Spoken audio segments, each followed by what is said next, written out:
Amer Zahr, welcome to the program. How are you, my friend? Do you hear me? Hey, Rush, I can hear you. How you doing? We're doing well. So, Amer, I'm going to ask you right from the get-go. I Yeah. know that you were a Bernie bro. What Yeah. happens tomorrow, or maybe it's happened already, if Joe Biden, I know you talk about Ammo Bernie, what about Ammo Joe? If Ammo Joe, which means uncle in Arabic, folks, for my large United States English-speaking audience, if he calls you and says, hey, Michigan is a swing state. We're 2 points down. I need Amer Zahr to step up and canvass and be that voice to help tip Michigan over to Joe Biden. What would you do? Well, I would say very clearly he needs to get better on his policies. If his policies on Palestine are what they are now, then I cannot support him. And let me be clear, I would never support President Trump. He's an idiot. But I can't support Joe Biden with a straight face, given his stated policies on Palestine right now, which are not only same old, but even more right wing and Zionist than Obama. And look, Rush, this is what's going to happen, I think. Biden is going to be on a stage with Trump eventually, which, by the way, is going to be bad news for Biden in general. The debates are not going to be good for him. And they're going to get asked about the Palestine-Israel issue. And instead of Biden pushing back on the status quo and saying we have to treat people equally and all that kind of stuff, I fear that he's going to try to out Israel Trump. He's going to say, I love Israel just as much, if not more than you do. I have 40 years of experience doing that. And, I believe we should go about it a different way, but I love them more than you, special relationship, Jewish state, blah, blah, blah, blah, blah.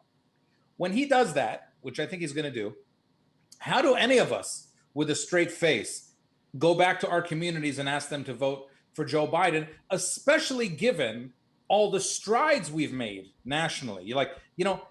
This isn't 10 or 12 years ago. We've made a lot of strides nationally with the Palestine issue, not just in progressive circles, but in mainstream Democratic Party circles too, and in the American public at large. And you've seen that. Are we supposed to throw that away because Joe Biden? I mean, So what right. you're telling us here, Amer, who joins us on the program, it's about us. I get it. I've known you for a while. You're a one-issue guy. Okay, so what about equal rights here in the United States? What about the issue of immigration and Medicare? We agree, not as progressive as Bernie, but are you saying that you would still rather watch the potential chance of Trump winning another presidency versus advocating for other issues with the possibility that we could still at least make progress and talk about the Palestinian issue, talk about our position? Because it seems like, my friend, that you think it's best to say or do nothing with Biden because of one single issue. No. Let me say this. I don't consider myself a one-issue person, but I consider myself a top-issue person, and my top issue is Palestine, and I'm not ashamed to say that, and no one will ever make me feel embarrassed for feeling that way. That's number one. I think if every Palestinian in America felt that way, we'd probably do much better on our issue than being willing to sidestep it for other things. That shows that politicians can step all over us whenever they want. So that's my general philosophy on that.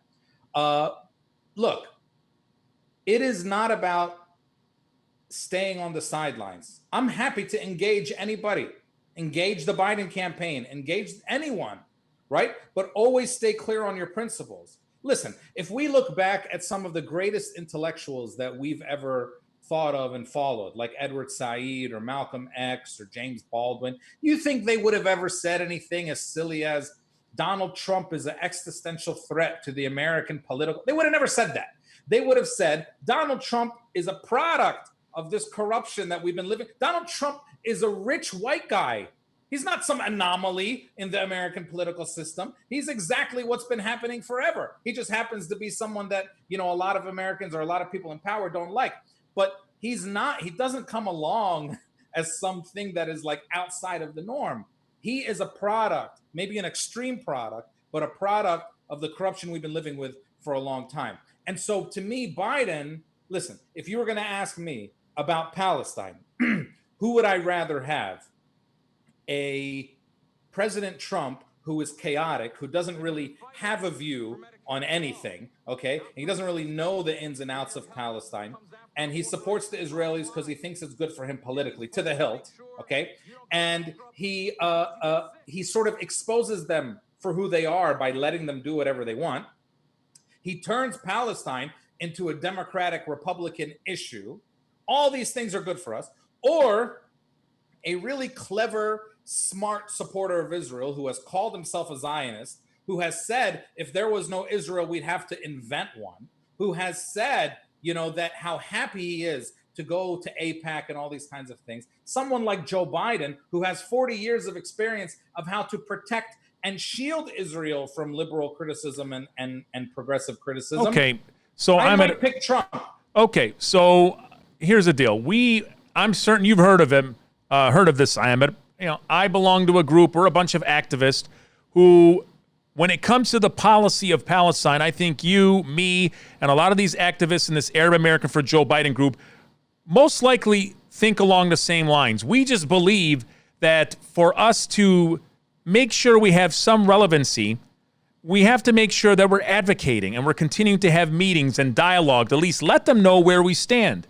Some people are under the belief, someone like you, Amer, you kind of protest a Joe Biden presidency versus at least giving it an opportunity. And right now, we don't have a lot of leverage. I agree with you. We're making progress, but we don't have a lot of leverage, and we have to take those tiny steps, making sure that they hear where we stand and that our dialogue counts. I mean, don't you think the time has come now more than ever to make sure that we open a door to dialogue, make sure that we let them know that we have a human rights issue, an equality issue in Palestine, but also open a door to other issues in the Middle East as well? If the president, let me ask you this, Rush.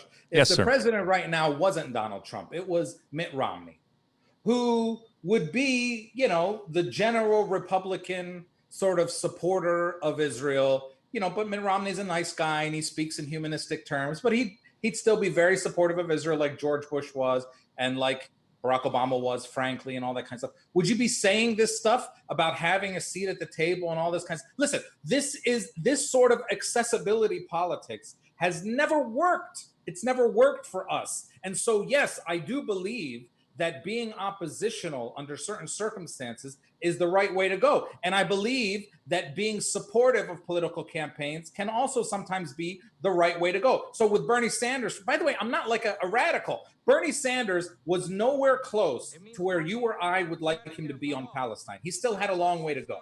But Bernie Sanders said things, that's what you need candidates to do, say things so you can hold them accountable for them. He said things that fundamentally changed the conversation on Palestine at the highest levels of government. And so that was something worth supporting fully to see if we could get that into the White House. So I don't need someone who mirrors my beliefs. But Joe Biden is not a blank slate on Palestine and Israel. So when you say, well, let's just get in and talk to him, he has 40 years of history of standing on the Senate floor saying, if there was no Israel, we'd have to invent one, of standing at Israeli conventions saying, I'm a Zionist. Yeah, Ahmed, I'm with you on this. Ahmed, I think you're exactly right. You and me, we agree on this. If you go by the track record of what Joe Biden has said and what Joe Biden has done, I agree. He comes across very, very pro-Israeli. Look, we just got, in a conference call, which is what really jacked up my Zoom situation to bring you on. We were on a conference call with one of his top foreign advisors. I mean, yes, maybe there's a chance it's all words, but it seems or appears, at least at this stage, that he wants to listen to some of the changes that we'd like to see. Were there any policy pronouncements on that call? The issue of the two-state solution was brought up, and we can get into that. That's not a policy. Well, I'm just giving you what their policy was on the two-state solution, on the issue of equal rights. All that was brought up. Now, were there any true declarations? I would say no. However, Ahmed, my belief is that, look, we took that first step, and that's what I mean by baby steps. And Ahmed, you know this better than anybody else, my friend. You got to bring money to the table as well if you really want to influence the game. I mean that is also the other part. If you're going to influence, you can't just influence a president. You can't just influence, just one candidate or two candidates. You have to be able to influence the way the way AIPAC influences. However, the way I walked away from the call was, all right, like you just said, Ahmed, he didn't blow anybody out of the water. I do believe, though, we have to take steps. And no matter who is running for office, no matter who it is, Republican or Democrat, we, as Palestinian Americans, must have an entity, a group that's constantly advocating for Palestinian rights and what we want to see changed in Palestine. It doesn't matter if it's Biden, it doesn't matter if it's Romney. I just don't think we have that advocating body, and it shouldn't be just limited to, let's say, a Bernie Sanders who says what we want to hear. We need to be in anyone's face, and that's why I think we need to be open and make sure we give an opportunity, at least give him a chance. Give him a chance. I agree, but what does that have to do, Rush, with going out there and endorsing the guy and supporting the guy and saying, oh, we need to go. That's what this is about. Look, this is not about communication with a campaign, articulating our principles. And by the way, that call that you just got off of was the call of Palestinian American leaders or whatever it was. And you know, I'm the elected president of a Palestinian American membership organization. I was a national surrogate to a presidential campaign twice. And I was purposely excluded from that call today. You were excluded? Yes. I did not know that. Because the campaign doesn't like me. They purposely excluded me from that call, which was probably dumb of them because if there was probably a bunch of people on that call. They could have just brought me on the call and not let me talk, just like they did with a lot of people. But they purposely excluded me from that call. Because, and as you might remember, a couple months ago, I was on another call with the Biden campaign where I made a big stink because we were brought on to talk about Palestine, and it was with really low-level people, and we couldn't have a real conversation. I heard you staged the walkout. Is this true? Is it true that you walked out of the meeting? No, I was planning to walk out of the meeting, but before I walked out of the meeting, the Biden representative on the call kicked me out of the meeting, kicked me out of the Zoom meeting. That's how this campaign has decided to deal with people who might tell them something. But were you an angry Arab or a diplomatic Arab, Ahmed? During the meeting? I'm always both, Rush. I'm always both. I'm an angry, intelligent, articulate, diplomatic Arab. But in any case, they actively excluded me from today's phone call. Now, so this is the operation that they are running. Listen, campaigns are when candidates listen to you the most, but campaigns are also about winning. So you need to be clear to the campaign and say, look, this is what we want. If you want us to go out and organize for you. But if he gets elected, Rush, I think everything you're saying sounds great. If he gets elected, then yes, of course, we should give him a chance. We should make our concerns known, communicate with him all the time. Of course, I don't believe in boycotting politicians, even Donald Trump. I don't believe in boycotting any politicians. However, in a campaign, they're asking you for your support to go out and tell your community that you need to vote for Joe Biden. And you know as well as I do that when it comes to the Arab American community, and especially the Palestinian American community, we went out and voted 85% for Bernie Sanders in Dearborn. You think that was because of Medicare for All or the Green New Deal or higher taxes on rich people? No, that was because of the stuff he said about Palestine. It is a core issue to us, and there's nothing wrong with that, okay? And so do you feel comfortable? I don't mean if you feel comfortable checking off Joe Biden when you walk into the voting booth, whatever. And I don't mean should we talk to him if he gets elected, but do you feel comfortable standing on a pulpit right now in Orland Park or in the South Side of Chicago and saying to the Palestinian community, we have to all vote and organize for Joe Biden? You feel comfortable doing that now? I'll be the first to tell you right now. Do I feel comfortable with it? No, but what I feel very, very comfortable with is making sure that we get Donald Trump out of office. We understand that Joe Biden historically has not been strong on Palestine. However, I do believe he will at least be one step closer in the right direction over Donald Trump, at least from a political standpoint. That's a low bar. Where are we at? I mean, it is a low bar, but that's where we're at. We are in a low bar, and we have to at least take that one step in the right direction. You and me, Ahmed, believe it or not, my brother, we are on the same page. I admit, I just have such a deep hate for Donald Trump that it's Palestine-driven, it's American-driven, it's equality-driven, and that's why, for me, I have to look at the big picture. And I am my friend. There's a very good argument to be made that the Donald Trump presidency has helped Palestinians in many ways. There's a very good argument to be made for that, right? I mean, again, he's partisanized the Palestinian issue. He has made Palestinians be more a part of progressive movements where we weren't before. If Hillary won, the progressive movements would have been forgotten altogether, probably.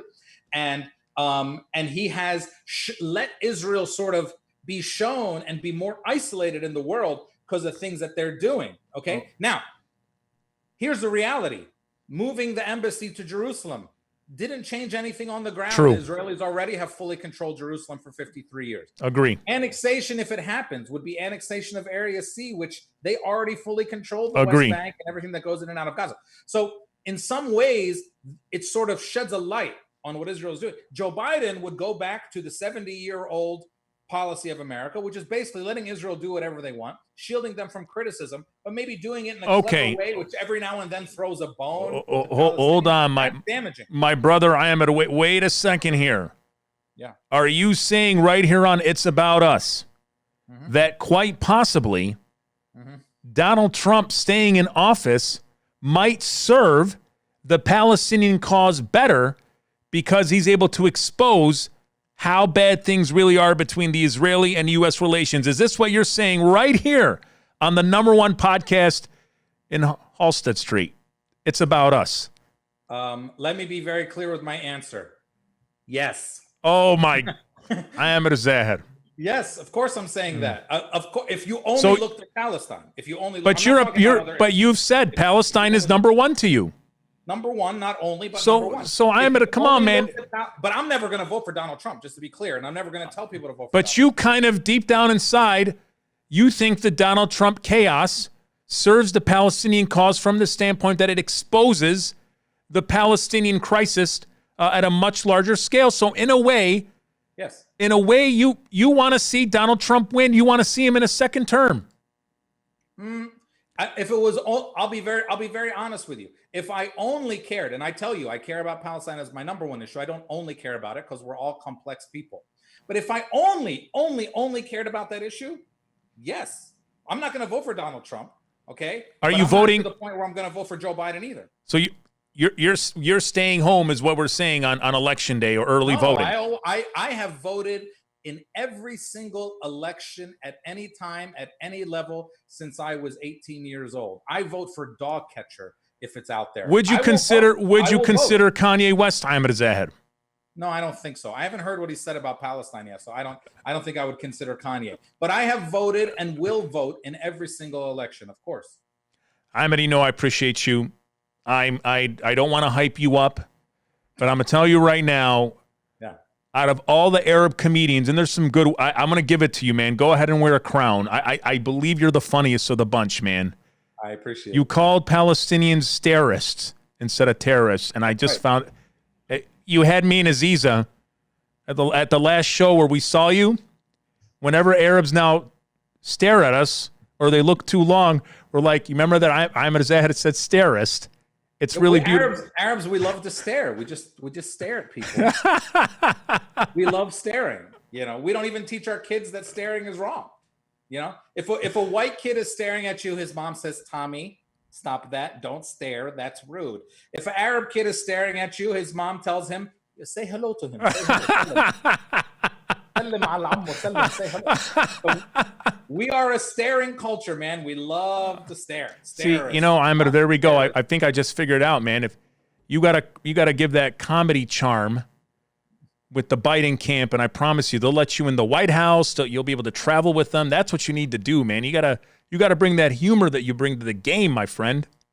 Look, they are not interested in hearing oppositional viewpoints, right? They'll say, and I'm sure, with that call you guys had today, which again, they actively excluded Palestinians from, and that call you had today, and I don't mean like forgot to invite, I mean like didn't invite on purpose. I'm sure he said, things like, we value your voices and we'll keep talking and all that that's all wonderful. But at the end of the day, we have real questions for the Biden campaign. If Trump goes ahead and recognizes Israeli annexation, don't tell me you're against annexation. If Trump goes and recognizes Israeli annexation, will you, either as president, which you could do by yourself, reverse the recognition of that annexation, or will you tie aid to that bad act, okay, That's what we want to hear. Biden has already said, for instance, he was against moving the embassy to Jerusalem, but now that it's there, he's not going to move it back.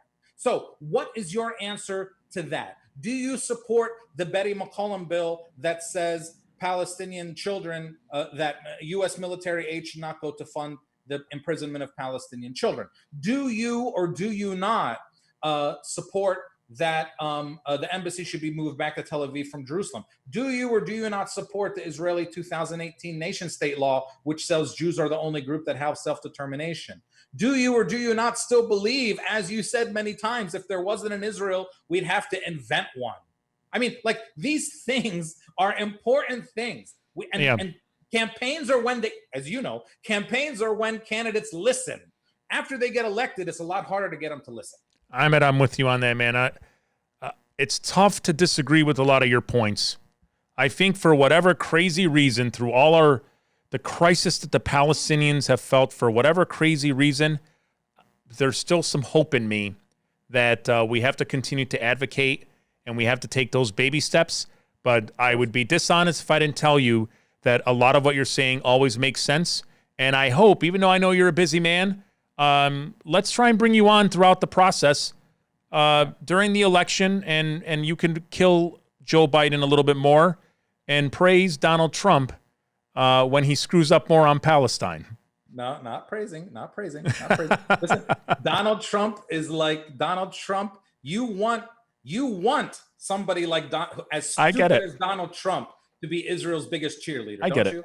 I mean, I get it. You want yes. someone that dumb to be their cheerleader. But listen, Rush, I think the first time, I don't know when the first time was I did your radio show, probably 10, 11, 12 years ago. So as you know, you ask and I will be there. Anytime you ask. I appreciate it. I remember you and me had a little stubble on our hair back then, and now we're bald and beautiful. Well, my hair, I still have hair. It has just relocated. I tell people that my hair is like Palestinians. My head is Palestine. They have been driven from their homeland, and they can live anywhere else in the world. In fact,